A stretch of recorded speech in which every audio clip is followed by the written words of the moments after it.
Ayan oh, may pa-cake style ako. Ayan, because it's my birthday. Ito yung cake na simple lang, napakasimple lang. So ayan na nga guys ang ating pa-cakes style.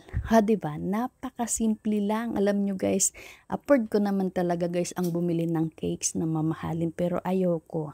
Tama na ako dito sa napakasimpleng cake. O, 'di ba?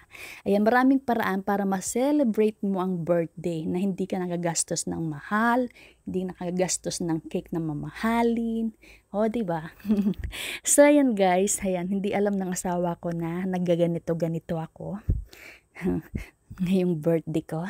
Tapos, kahit nasa ibang bansa ka, huwag mong isipin na nag-iisa ka habang ginaganito mo ang candle. O, diba?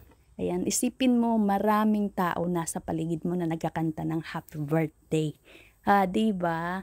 So, ayan guys, alam nyo guys, binili lang namin to. Itong ginawa ko na cakes. Ayan, yung brownies yan guys, yung nilagyan ko ng candle. So, yung brownies guys is nagkakahalaga lang siya ng $5.80. Tapos, yung candle naman na 24 pieces, nabili naman namin yan ng $1.89. Tapos yung kulay yellow na yan, ang tawag dyan ay sweet potato. Ayan, may minatamis siya sa loob. Ayan, nabili naman namin yan sa Chinese restaurant.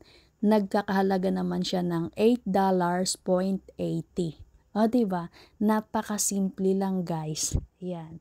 So, ayan yung ano ko, guys, birthday cakes na ginawa na napakasimple lang. So, ayan po. Thank you so much for watching. Bye!